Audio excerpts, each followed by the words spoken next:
Nam Mô A Di Đà Phật. Kính chào quý vị và các bạn. Trong cuộc sống này, ai trong chúng ta cũng từng một lần mơ ước có thật nhiều tiền tài, danh vọng và địa vị. Có người cầu tài lộc để sống sung túc, có người cầu làm giàu để giúp người, nhưng cũng có không ít kẻ truy cầu tiền bạc không điểm dừng, rồi đánh đổi cả thân tâm, hạnh phúc và đạo đức. Vậy rốt cuộc, tài lộc quá lớn là phúc hay họa?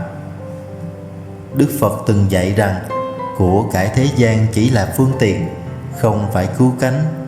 Tài lộc nếu không đi cùng trí tuệ và đạo đức có thể trở thành gánh nặng lớn nhất của đời người.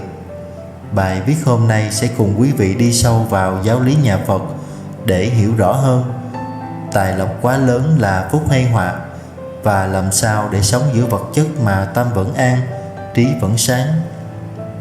Tài lộc tự thân không mang tính chất tốt hay xấu, cũng giống như nước, có thể dưỡng sinh cũng có thể dìm chết người. Đức Phật chưa từng bác bỏ sự hiện diện của tài sản, nhưng Ngài luôn nhấn mạnh rằng cách sử dụng và thái độ đối với nó. Tiền tài không tội lỗi chi, tham lam chấp giữ sinh bi lụy nhiều.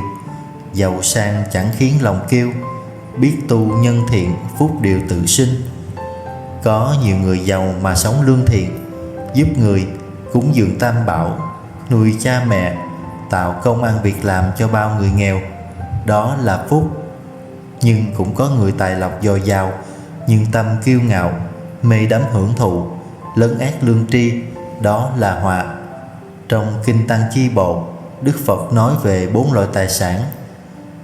Tài sản sinh ra từ chánh nghiệp, tài sản giữ bằng trí tuệ, tài sản dùng để bố thí, và tài sản không bị tham ái trói buộc. Người có đủ 4 loại này mới là người thực sự giàu có. Phật dạy rằng của cải thế gian do nghiệp thiện mà đến, nhưng nếu nghiệp ác xen vào như buôn bán gian lận, trộm cắp, giết hại, thì tài lộc ấy sẽ mang mầm họa. Của đời chẳng giữ được lâu, nghiệp gieo thiện ác kiếp sau gặp hoài. Phúc sanh từ chỗ buông xài, giữ tâm thanh tịnh chẳng ai lấy phần. Nếu không có đạo đức soi đường, tài sản lớn sẽ khiến con người dễ sa đọa. Người giàu mà không tu tâm, chẳng khác nào cưỡi hổ. Lúc lên cao thì oai phong, nhưng lúc té thì tan thân bại danh. Đã có không ít trường hợp người giàu đột nhiên mất tất cả vì bệnh tật, tai nạn, phản bội hoặc phi pháp. Phúc đến không giữ được vì gốc rễ tâm linh không có. Giàu sang như gió qua đồng, thân còn chưa chắc của không giữ hoài. Tâm người nếu chẳng thẳng ngay, tài nhiều cũng hóa đọa đầy kiếp sau. Khi tài sản đến nhanh, tâm dễ vọng tưởng ta giỏi, ta hay, ta có quyền. Chính cái ta ấy là mầm của khổ đau. Phật dạy cái gì có sinh thì có diệt. Của cải cũng vậy. Nếu không tỉnh thức, tài sản sẽ dẫn đến si mê, tham dục, thậm chí tội lỗi. Trong rất nhiều bài giảng, Đức Phật không hề phủ nhận giá trị của sự giàu có. Ngài không yêu cầu tất cả đệ tử phải từ bỏ hết tài sản, mà dạy cách làm giàu đúng chánh pháp, gọi là phú quý chánh đáng. Tức là tài lộc có được nhờ các việc thiện, không làm tổn hại mình và người, không đi ngược đạo đức và luật nhân quả. Giàu có chân chánh là người có tiền nhưng không quên tu tập. Dù bận rộn công việc, vẫn dành thời gian để lễ Phật, niệm Phật, nghe Pháp, giúp người, nuôi cha mẹ, cúng dường tam bảo. Tài lộc với người này là phương tiện để hành thiện, không phải công cụ để hưởng thụ vô độ. Vàng nhiều chẳng vướng vào tâm, biết tu biết xả chẳng lầm đường mê. Hành theo chánh đạo chẳng chê, giàu trong phúc thiện chẳng hề đọa nhân. Phật dạy rằng người giàu có nên biết chia sẻ tài sản đúng lúc, đúng chỗ. Khi thấy người khốn khó, khi có cơ hội gieo trồng phúc đức, đó là cách tích lũy tài sản bền vững, không sợ mất mát. Của cho đúng lúc là vàng, một lần bố thí ngàn hàng phúc sanh. Mở tay giữa chốn nhân sinh, chính là đang mở cửa mình vãng sanh. Phật giáo dạy rằng hưởng thụ không sai, nhưng phải biết cách tiết độ và tỉnh thức. Người giàu chân chánh không buông thả trong sắc dục, ăn uống xa hoa, không lãng phí vào những trò tiêu khiển vô bổ hay gây tổn hại thân tâm. Giàu mà chẳng sống buông lung, tâm như nước lặng giữa rừng hoa sen, biết vui trong đạo chẳng quên, biết dừng đúng chỗ là nền phúc sanh. Đức Phật dạy rằng người ngu bị tài sản điều khiển, người trí làm chủ tài sản để phụng sự chúng sinh. Người biết dùng tiền làm việc thiện, cứu giúp kẻ nghèo hèn, góp phần làm cho xã hội tốt đẹp hơn, đó là dấu hiệu của một người giàu có trí tuệ. Tài là để sống vị tha, không là gông xích trói ta một đời. Biết dùng đúng chỗ đúng nơi, tiền kia hóa pháp sáng ngời cõi tâm. Một người giàu có chánh pháp hiểu rằng của cải không phải để khư khư nắm giữ đến chết, mà là có cơ hội để gieo lành với Tam Bảo, xây chùa, in kinh, ấn tống, hỗ trợ người phát tâm tu học. Những việc này là nền tảng để vãng sanh về cõi cảnh giới lành sau khi xả báo thân này. Giàu có chân chánh không chỉ là có nhiều tiền, mà là biết cách sống đúng với đồng tiền ấy. Trong đạo Phật, người giàu không được khen vì của cải, mà được tán thán khi dùng của cải đó để làm lợi ích chúng sanh, sống không tham, không nhiễm, không kiêu. Giàu là phước nếu tâm ngay, dư ăn dư mặc biết xây phước điền. Một xu gieo tặng chân hiền, còn hơn ngàn vạn chẳng riêng ai dùng. Phật không phủ nhận đời sống thế gian, nhưng dạy ta hành trì trong buông xả, tức là làm việc, kiếm sống, thọ dụng nhưng không dính mắc. Tài lộc là tạm thời, vãng sanh mới là rốt ráo. Người tu theo pháp môn niệm Phật không từ bỏ cuộc đời, mà tu ngay trong đời sống này.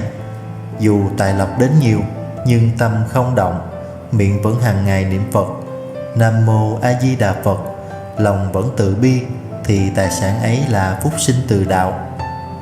Tài nhiều lòng vẫn thanh cao, sống không kiêu mạn, chẳng nào khinh ai. A Di Đà Phật trong tay, hoa sen nở giữa trần ai rộn ràng.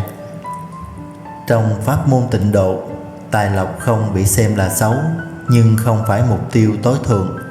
Người tu theo tịnh độ luôn đặt tâm nguyện vãng sanh cực lạc lên trên tất cả, và xem tài sản thế gian là phương tiện tạm thời để trợ duyên tu hành, hành thiện, bố thí và cúng dường. Tài lộc nhiều mà không có trí tuệ, không hướng tâm về Phật, thì chỉ là gánh nặng của phiền não.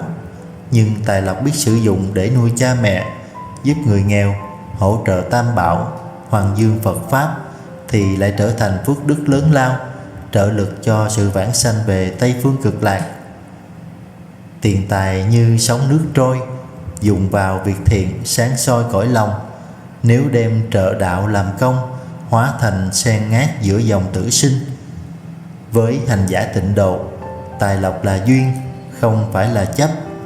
Có cũng tốt, không có cũng không buồn. Quan trọng nhất là biết hướng tất cả về A Di Đà Phật, dùng mỗi hơi thở, mỗi đồng tiền, mỗi hành động để nuôi lớn niềm tin, nguyện và hạnh niệm Phật. Vậy phải làm gì khi đã giàu có? Khi đã có của cải, điều quan trọng không phải là sở hữu bao nhiêu, mà là dùng như thế nào. Đức Phật dạy rằng tài sản nên được chia làm 4 phần. Một phần để chi tiêu sinh hoạt, một phần tích lũy phòng khi khó khăn, một phần đầu tư phát triển, và một phần để bố thí, cúng dường, làm việc tích đức. Người giàu có theo chánh đạo thì nên hành bố thí rộng rãi, giúp đỡ người khổ đau, cúng dường Tam Bảo, hộ trì chánh pháp, khiêm hạ biết ơn và không kiêu ngạo với phước báo của mình. Quán chiếu vô thường, hiểu rằng giàu có cũng là duyên, không phải là mãi mãi.